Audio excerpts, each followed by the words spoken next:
Hello and welcome to the TECHunplugged Take. I'm Max Mortillaro and I'm joined by my business partner and partner in crime as well, Arjan Timmerman. Hello, Arjan. Hello, good morning, Max. Hello, Arjan. So we're going to continue our TECHunplugged Take series on Tech Field Day 22, which we both attended last week. And the last presentation we've been attending together was about VMware Disaster Recovery as a Service. Arjan, what did you think about that? So first of all, let's dive a little bit deeper into what that means, because this is an offering that VMware bought from Datrium, and we know Datrium, right? We've seen them a couple of times at least one or two storage field days, I guess. So this is their offering bought up by Datrium, and I think it's a good offering.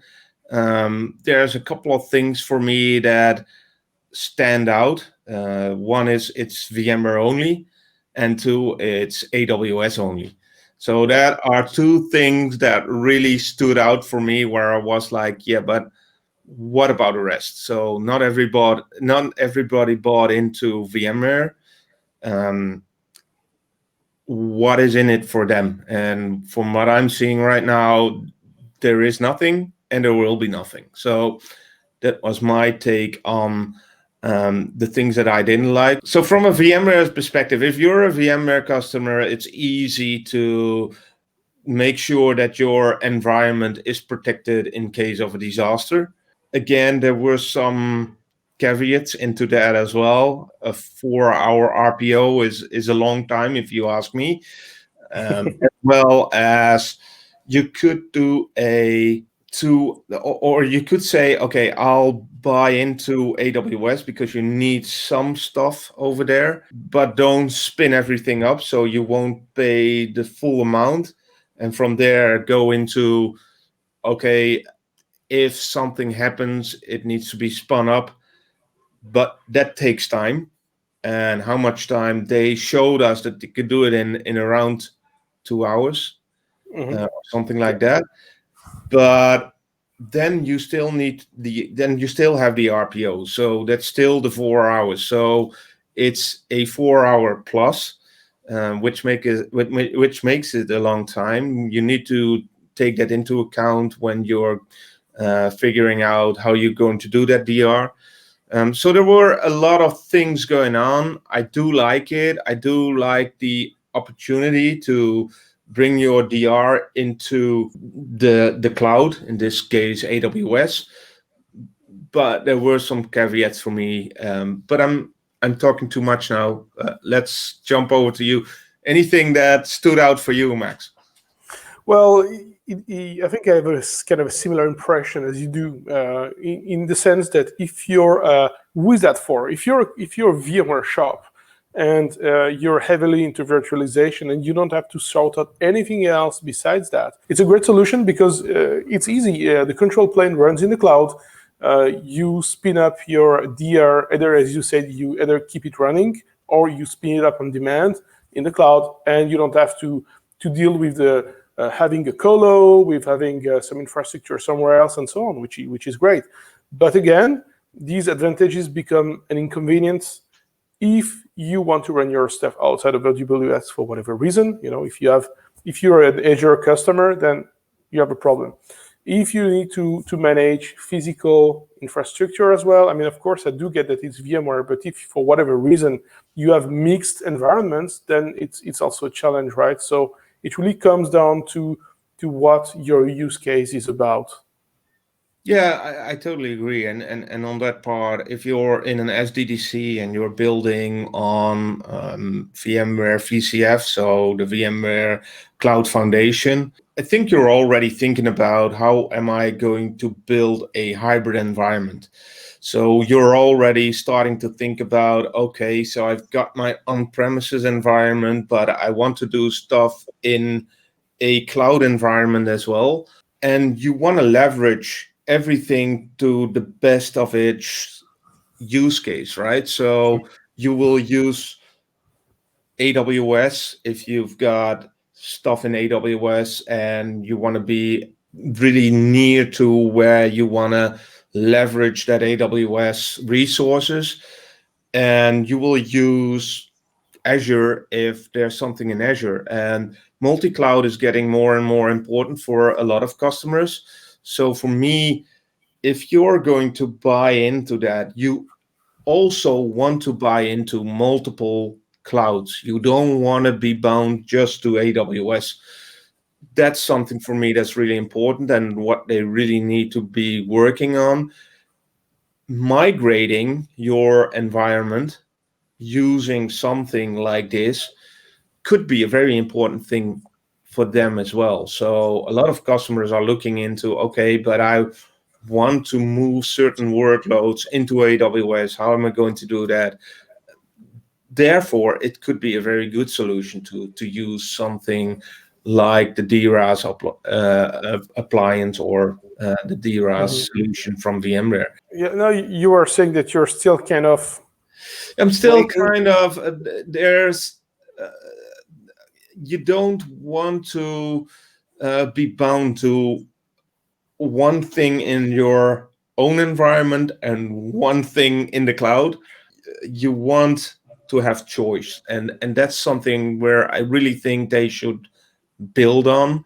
They really should make it more easy to, even if you're a VMware only environment, there's always stuff around that. Exactly. But I mean, there's always going to be a trade-off in one way or another. If you look at some of the competitors, what they're saying is that they do DR in the cloud, but then you can decide to keep your VM running in the cloud as a native AMI file or AMI or whatever. Don't want to get into these important IT controversies. But the thing is, what I liked at least about DRaaS from VMware is that it allows you at the very least to manage multiple sites, multiple infrastructure. So even if there is some inflexibility in the sense of what it currently supports, we can eventually envision that going forward, they're going to extend that to more of their products. Yeah, absolutely. And I think there were some questions around that as well. So integration with NSX and integration with other VMware solutions, which is not really there now. I think.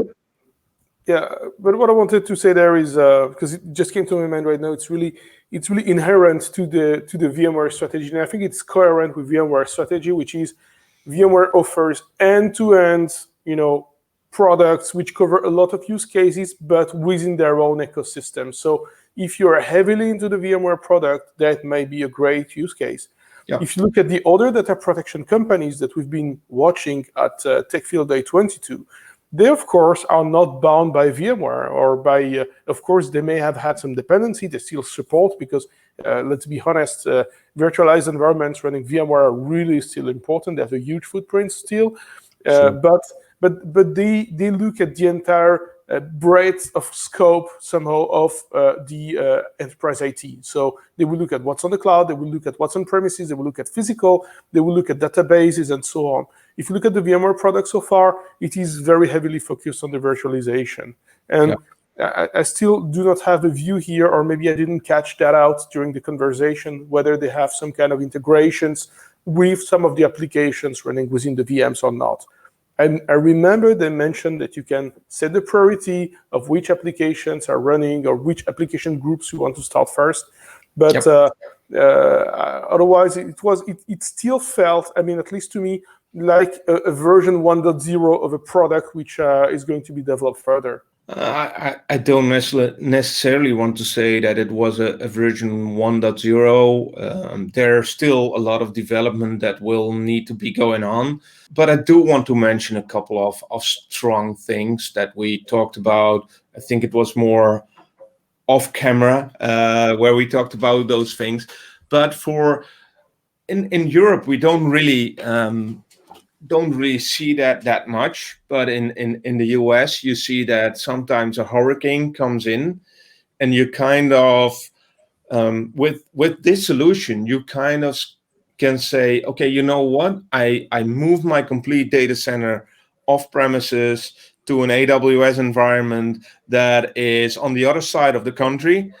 wait the hurricane out, and when everything is okay again, I'll just move everything back, and I did my DR.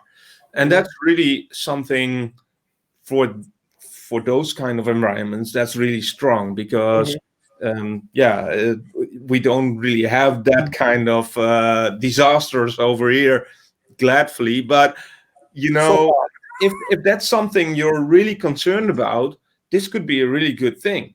And like we already mentioned, if they build on that, if they bring in other VMware resources that are also needed within that, integration with NSX being one of them for me, it could be much better. But if you're going to the European side of things, for me, at least in the Netherlands, I'm seeing a lot more Azure. I think 90% of the companies that I'm talking to, they will go into Azure. So having the option to go into Azure as well will be very important if you want to do something like this in the European side of things, I guess. But that's me. Yeah, and maybe one closing comment as well on the what you were mentioning about disasters and so on. The thing is that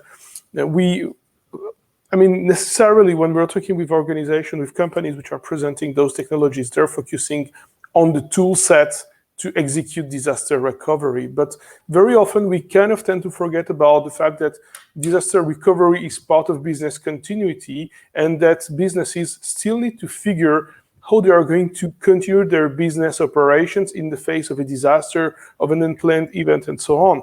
So you can do DR to the cloud, but if you're, for example, a manufacturing site which is going to be impacted by a disaster because there is a hurricane coming your way, and that there's going to be damage, then the thing is, does it even make sense to continue running your operations in the cloud when you know that your plant is going to be affected? If there's going to be a flood, of course, you want to make sure that you maintain some kind of operational readiness, because after all, the disaster may not strike as hard, and you need to be ready to restart your operations as soon as possible. But in some cases, the fact, okay, a disaster happens, we need to trigger a DR response. But imagine there's an earthquake, there is a fire. There can be a critical disaster which happens, which totally invalidates your ability to do business. What do you do then? Then DR becomes a secondary thought, because even if you need your IT systems to be operational and you need your data to be available, and you can do that by replicating your data to the cloud, it doesn't means that your systems have to be up and running, because if you're running a SCADA system, a control manufacturing line or whatever, and your manufacturing line is gone, then you're running those those workloads for nothing in the cloud. So that's actually yeah, sure, but that's something that we've seen with COVID as well, right? So there's much more behind disaster recovery, and like you already mentioned, with business continuity. There's so much more going on than just saying, I'll replicate everything to the cloud and I'm done. That's not it. Because if people come to sit home, they need a good internet line to do their stuff. They need a laptop or at least a computer to do that. And with everybody being home, probably it's the same with you. I've got enough computers to let everybody work on a computer. But even then, the internet lines, making sure that everybody gets in, making sure that, there's so much going on.